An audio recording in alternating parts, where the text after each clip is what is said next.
सुधांशु जी की पार्टी ये कहती है कि केवल हिंदुओं का ध्यान रखना चाहिए। पर भारत में मुसलमान अल्पसंख्यक है, इसलिए उनका भी ध्यान रखो। जिस नफरत और जिस कट्टरता को रोजाना भरते हैं वो रास्ता गलत है। हर देश में एक आरएसएस है जो उस देश की समस्या है। गलत मत कहिए, कश्मीरी हिंदू निकाले गए, कोई आतंकवादी नहीं बना। 9/11 आरएसएस की वजह से हो रहा है। एक वैश्विक समस्या है, एक समुदाय के अंदर समस्या आ गई है।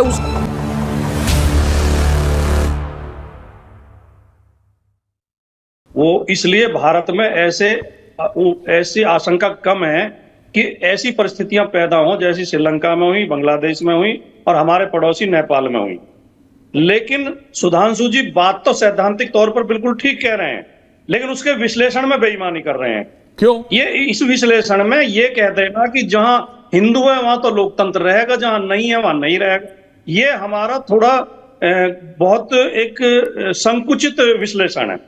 देखिए, हमारी विशेषता ये है कि जब हमारा देश आजाद हुआ 1947 में, तो ये हमारा सौभाग्य था कि हमें पंडित जवाहरलाल नेहरू, महात्मा गांधी, डॉक्टर लोहिया, डॉक्टर अंबेडकर जैसे, पटेल साहब जैसे शानदार नेता मिले, जिनके नेतृत्व में देश ने अपनी एक लोकतांत्रिक परंपराएं कायम की, लोकतांत्रिक संस्कृति कायम की, और हम लोगों के डीएनए में लोकतंत्र अंदर तक समाहित हो गया। पाकिस्तान का दुर्भाग्य ये रहा कि वो कट्टरवादी हाथों में शुरू से ही रहा और वो धार्मिक कट्टरता के रास्ते पर चला। धार्मिक राष्ट्र बना वो, जैसा कि कुछ लोग हमारे देश को भी धार्मिक रास्ते पर ले जाना चाहते हैं, धार्मिक राष्ट्र बनाना चाहते हैं, धार्मिक कट्टरता की बातें करते हैं। श्रीलंका, अगर हिंदू मुसलमान की बात करें तो नेपाल तो हिंदू राष्ट्र था। नेपाल में क्यों बगावत हुई? नेपाल में क्यों जनता सड़कों पर आई? वहां के तो राजा की हत्या हो गई, महल में आग लगा दी गई। सवाल हिंदू मुसलमान, जो अभी सुधांशु जी कह रहे थे कश्मीर में चुन चुन के मारा गया, चुन चुन के तो गुजरात में भी मारा गया, चुन चुन के तो देश की राजधानी दिल्ली में भी मारा गया। ये सोच के ऊपर निर्भर करता है। जाति या धर्म इसमें ज्यादा महत्वपूर्ण विषय नहीं है। हमने एक धर्मनिरपेक्ष रास्ता अपनाया, लोकतंत्र का, संविधान का रास्ता अपनाया, इसलिए हमारा लोकतंत्र मजबूत है। दूसरी बात, किसी भी राष्ट्र को अपने अल्पसंख्यक समाज का और अपने कमजोर समाज का विशेष तौर पर ध्यान रखना चाहिए और उनकी रक्षा की जिम्मेदारी होनी चाहिए। ये बात हम हमेशा कहते रहे, आज भी कह रहे हैं। लेकिन सुधांशु जी कहने क्या, और सुधांशु जी की पार्टी ये कहती है कि केवल हिंदुओं का ध्यान रखना चाहिए। पर भारत में मुसलमान अल्पसंख्यक है, इसलिए उनका भी ध्यान रखो। बांग्लादेश में हिंदू अल्पसंख्यक है, हिंदू के साथ जो वहां हमले हुए हैं हिंदुओं के ऊपर, हिंदुओं के घरों पर मंदिर तोड़े गए हैं, बहुत मानवता की हत्या है, हम उसकी घोर निंदा करते हैं। लेकिन सुधांशु जी की पार्टी और इनसे जुड़े संगठन जिस नफरत और जिस कट्टरता को रोजाना भरते हैं वो रास्ता गलत है, वो रास्ता हमें गलत दिशा में ले जाता है। भाटी जी समाजवादी पार्टी के अन्य प्रवक्ताओं के मुकाबले बहुत भद्रता से बहस करते हैं, इसलिए मैं बिल्कुल तथ्यात्मक बात कर रहा हूं। भाटी जी, आप सारा दोष हम पे डाल रहे हैं, हम अगल बगल की बात कर रहे हैं। ये बताइए, श्रीलंका में जो ईस्टर संडे पे बम विस्फोट हुए थे वो बीजेपी आरएसएस की कट्टरपंथिता की वजह से हुए थे। ये पाकिस्तान में पेशावर में मस्जिद में धमाके हो गए और काबुल में धमाके वो बीजेपी आरएसएस की वजह से हो गए। ये बर्मा में जो बुद्धिस्ट बौद्ध विहारों के ऊपर आक्रमण कर रहे हैं रोहिंग्या मुस्लिम और संत विराथू उनके विरुद्ध आंदोलन ले खड़े हैं, वो बीजेपी आरएसएस की वजह से खड़े हैं।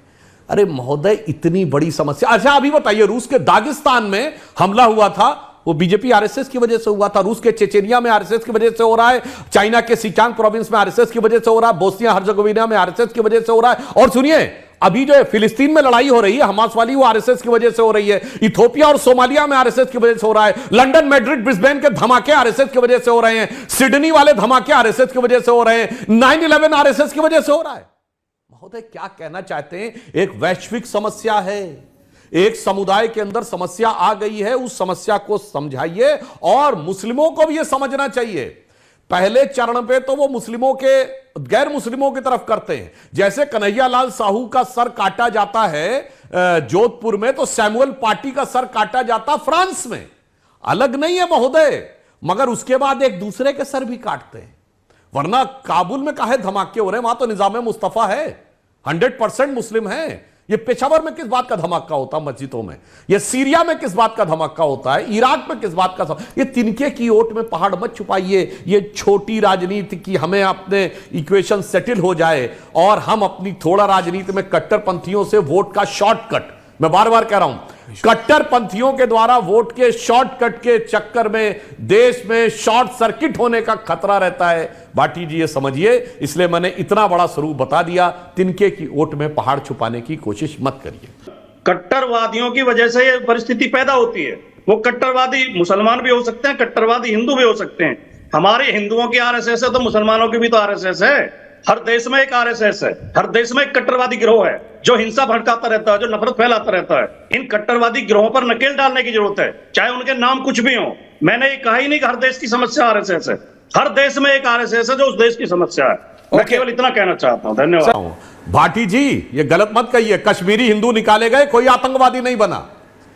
और सुनिए, चाइना में बुद्धिस्टों को दबा दिया गया, बौद्ध आतंकवादी नहीं बने, सिचांग प्रोविंस के मुस्लिमी आतंकवादी बने। इसलिए यह भी आप गौर से देख लीजिए, किसके अंदर फितरत है, किसके अंदर फितरत नहीं है, इसको समझिए। और मैं अपने दोनों वरिष्ठ पत्रकारों के लिए भी संज्ञान के लिए 1999-2000 की फ्रीडम हाउस की रिपोर्ट है जो ब्रुकिंग्स थिंक टैंक ने पब्लिश की है, जिसमें उसने रिलीजियस कल्चरल एंगल डेमोक्रेसी का बताया है। और उसने कहा है कि जो हिंदू थॉट है, रिलीजियस थॉट, वो डेमोक्रेसी के लिए सबसे ज्यादा मजबूत है। उसने भारत का उदाहरण दिया और कहा जिन देशों में हिंदू थोड़े बहुमत में हैं, मॉरिशस है, गुयाना है, जमैका है, फिजी है, इवन कुछ हद तक नेपाल भी है, वहां खूनी संघर्ष नहीं होते। उसके बाद दूसरे नंबर पे उसने बौद्धों को कहा, वो हिंदुओं से बड़े नजदीक हैं, बौद्ध देशों में भी खूनी संघर्ष होकर सत्ता नहीं पलटती। तीसरे नंबर पे उसने क्रिश्चियंस कहा और उसने कहा सबसे खराब स्थिति मुस्लिम समुदाय के लोगों की है, यहां एक भी जगह बगैर खूनी संघर्ष के सत्ता नहीं पलटती है। इसीलिए आप एक मुस्लिम देश मुझे बता के जाइएगा भाटी जी, 56-57 है, 4 बता के जाइएगा जो सेकुलर हो।